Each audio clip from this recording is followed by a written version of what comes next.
Thank you. And I'd also like to thank Agnes for the initiative of putting this all together, and I'm so pleased to be part of the introductory session and to share the stage with so many great defenders of the Jewish people, fighting against anti-Semitism, standing up for the state of Israel. And of course, thank you to all of you, and it actually shows how much our community cares about anti-Semitism, about learning more what we can do about it for the great showing that's here tonight. So, how many of you know or are aware of what B'nai Brith does today, B'nai Brith Canada? Or think you know? Daniel knows. Daniel knows everything. So, B'nai Brith, I'll just give a very brief outline of what we are today, and then I'm just going to get into it.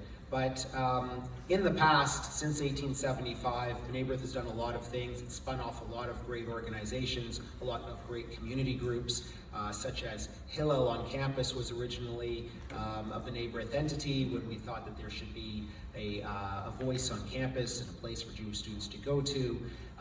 There were summer camps, B'nai Brith summer camps that some of you may have attended in the past. Those are now independent agencies. There's BBYO, which was a youth group, which many people were involved with in the past. So there's been all sorts of history and community and just history and great organizations that are still existent in the community today.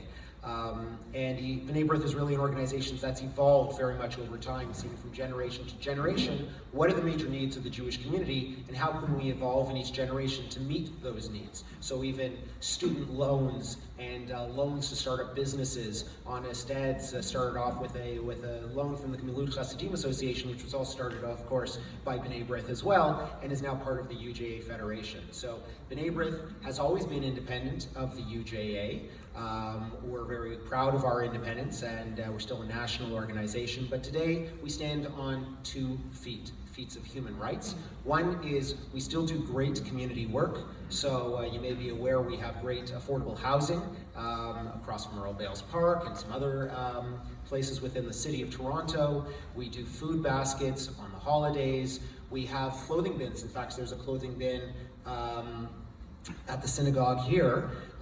We are very proud to own and operate our own clothing donation program, where clothing actually goes back to the community. We do pop-up stores currently in the city of Toronto. We also do free home pickups. And in fact, at our last pop-up store, we invited in the Yazidi population. And one gentleman actually came in flip-flops in the snow, just how desperate some of these people are. But we felt it was very important to really give back. And we are now in Winnipeg and in Ottawa, and our vision is to be all the way across Canada to provide for everybody, religious, non-religious, UJA, non-UJA, but to have accessibility for those who are in need, and those, because there's lots of clothes, we all have clothes, and so if you're ever thinking of any of those things, please think of B'nai Brith. On the other side, we have the League for Human Rights, and in 1913, B'nai Brith established the Anti-Defamation League. It's still called the Anti-Defamation League in the United States, which split apart from B'nai Brith International, but in Canada that split never took place.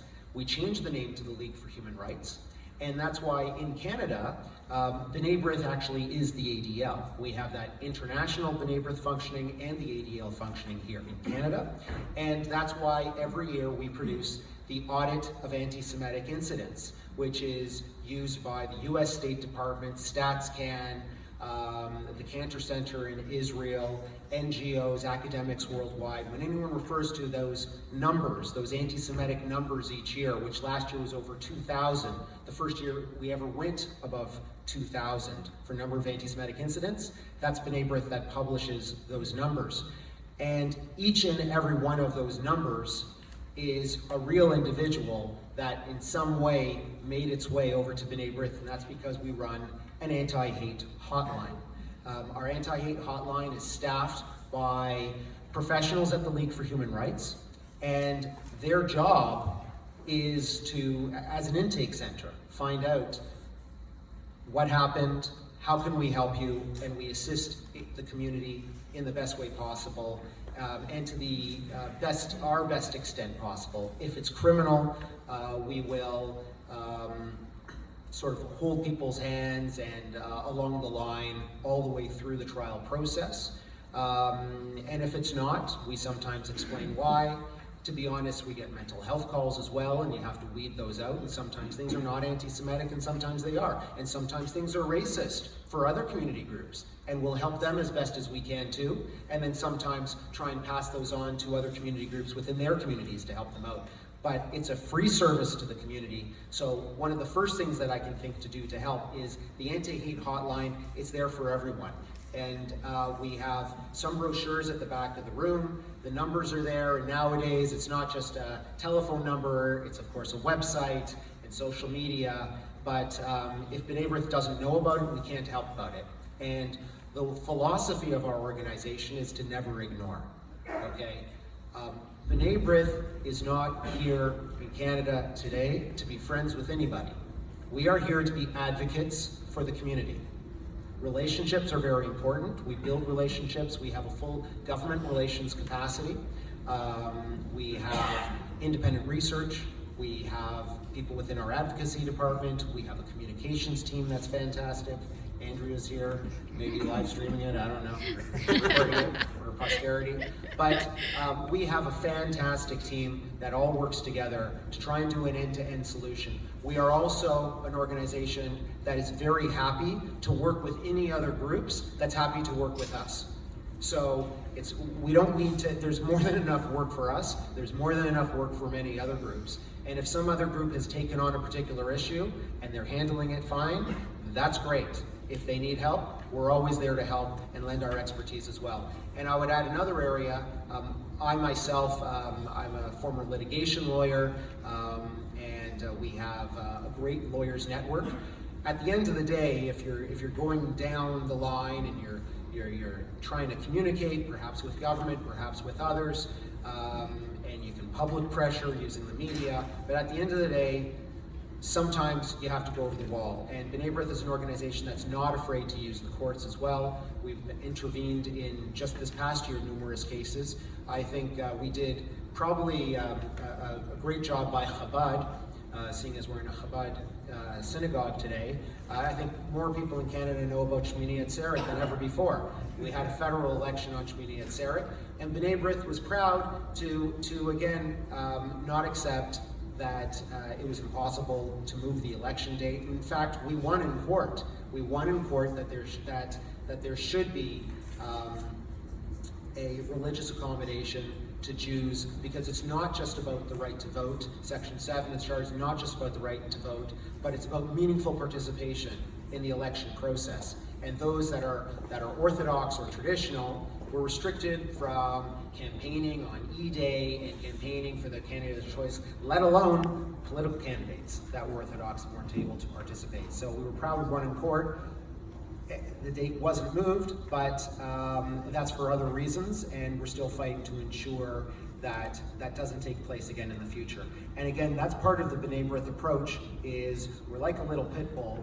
When we get onto an issue, we don't let up. We have a goal. Our goal is not always the same as other communal organizations, but we always have an internal goal, and there's something that we're trying to achieve. And we are not going to give up on that issue, even if it takes years and years and years and years. We are not going to let up, because that's our role as a community watchdog. And so, you know, just being creative and outside the box thinkers, because we do have a very limited budget as an organization, and we're very cost effective in what we do. We pick and choose our battles. And so using the law sometimes, like, I don't know how many of you are on our email list, by the way, or follow us on social media or Twitter. That's pretty good, actually. But anyone that's not, there's sign-up sheets on the back, and feel free to sign up, and we can sign you up back there. But there was an individual named Monica Scheifer, and she had a brother named Alfred Scheifer. And Monica was one of the founders of the Green Party of Canada. She came to our attention a number of years ago because of Holocaust denial and videos that were being made. Nothing that she said was contrary to the laws of Canada, although very, very offensive. I'm sure it'd be extremely offensive to everybody in the room. And Holocaust denial is anti-Semitic. So we ensured that she was expelled from the Green Party, but we weren't just satisfied with that. We wanted to keep going. Her brother came to our attention, her brother being one of the most prominent users of YouTube. And this is where something else, a disturbing pattern that we noticed, is that now with social media, people can work together in ways that were unheard of even a few years ago. It used to be if you were somebody from the far right, you only worked with your fellow neo-Nazis, and you were printing leaflets in the basement and pasting them onto cars in the parking lot while us suckers are in here in the room, and then you run away. And it's cold outside, so I'm not going to do it tonight. I'm going to do it tomorrow when it warms up. But nowadays with social media, they can all work together and they can all share. And he was a real problem. But we knew through our own independent research that they were Canadian-German citizens. They had dual citizenship. And so we monitored those YouTube videos for 3 years internally in the organization. It came out weekly. And then, we're just monitoring and documenting. And then sooner or later, of course, Alfred announces, hey, I'm here in Germany. And he continues to go off on his rant. And guess what? You can't do that kind of stuff in Germany because they have even stronger hate speech laws than we do here in Canada. And we're like, great, we've been waiting 3 years for this. And we passed it off to German officials and said, hey, you may not be aware of this. And they said, that's great. We don't take very kindly to Nazis in Germany nowadays. And they were charged. They ended up getting charged. Alfred actually fully outed himself at a Nazi rally because he was really walking the line previously. And he had to full out Heil Hitler, all that. And he's still in the slammer right now. He got sentenced to 3.5 years in a German prison. In Monaco, she only got 11 months. She's out, she's back here. But there's consequences. They were laughing at Jews.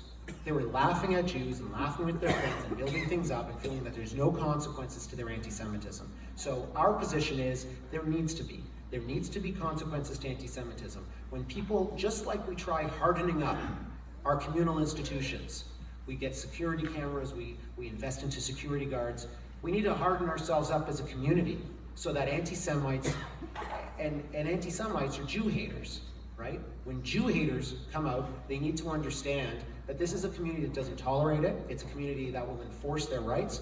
We are productive members of society. We're important members of civil society. We've contributed so much to this country.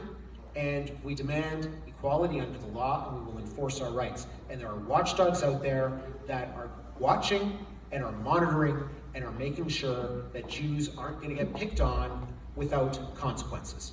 So that's an overriding thought, and it drives us. It drives us every day here at B'nai Brith. There's a petition in the back as well. I don't know if people saw, we had a press conference this past Monday talking about the Islamic Revolutionary Guard of Iran, which we are trying to get listed as a terrorist group. 19 months ago, every liberal, every conservative in the House of Commons passed a motion calling for the government to list the IRGC. It was 2 missiles from the IRGC that knocked that airplane out of the sky. The IRGC, members of the IRGC have been involved in terrorist attacks against Jews all the way around the world, from EMEA, in Argentina, in Germany. There are real, honest external threats, and Iran is perhaps the greatest external threat. The Quds Force, of course, is listed in Canada right now. They support Hezbollah, Palestinian Islamic Jihad, and others. But we have a perverse situation and a loophole in the law today where you can't send over missiles to the Quds Force because they're a listed terrorist group in Canada, but you can send money from Canada today to the IRGC, and they can buy missiles, and they can give them to the Quds Force, and they can shoot them at Israel from Lebanon or Syria or wherever. So that's a big problem, and there's been a big pushback in the last couple of days. We actually just wrote an op-ed, or our senior legal counsel, David Matus, did. It's going to be published very shortly, hopefully, to push back, because there's a coordinated effort saying, well, now's not the time. We're trying to repatriate the bodies. This is just going to cause a lot of problems because, of course, that's the issue. The issue isn't that Iran for years has been calling on the big Satan and the little Satan and running Holocaust denial cartoon contests and spending God knows how much money to murder Jews. So I haven't even gotten to my real speech yet. Because he knows it's true. But anyways, they should be listed within the 30 days. We've demanded that it's going to happen within the 30 days. And once again, we're not going to stop until this government lists the IRGC, because that really, truly is the greatest anti-Semitic threat, not just to Israel, but us to Jews in Canada, to the Iranian community in Canada, and to Canadians. So we're going to keep pushing on that. There's major external threats. By the way, also the SSNP, which was established in 1932 in Syria. It's a communist sort of a group, but has fascist origins. They have groups in Canada, in Ottawa, in Montreal. B'nai Brith Research found Canadian politicians attending their events. There are 50,000 Syrian refugees in Canada.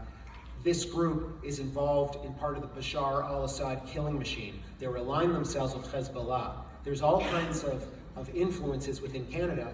Two politicians, the current interim leader of the Liberal Party of Ontario and an MP in Ottawa, in Montreal, immediately distanced themselves when we brought this to their attention. And yet the city of Ottawa gave a certificate of recognition to one of these groups. And we raised it to their attention. They still won't apologize. We did a petition. They still won't apologize. It's unseemly and unbelievable. And we hear about influence from other countries, but there's some very, very bad things in society. And these are things that we all need to speak out about.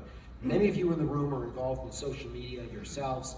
I know so many of you care. That's why you're here today. We need to amplify all of our voices together, because we can have an impact, but it doesn't always help if we're doing it on our own and sometimes say, well, where do I get the facts on this or on that? I often encourage people, get involved with an organization. Get involved with an organization that's already doing it. There's great organizations that are on the stage here today, and there's others. But if we can work together, we can have an impact. And you have to have a goal when you're targeting anti-Semitism in any way. Because if we're just throwing things off, and then tomorrow something else happens in the news, and the next day, and the next day. So that's why B'nai Brith developed an 8-point plan to tackle anti-Semitism.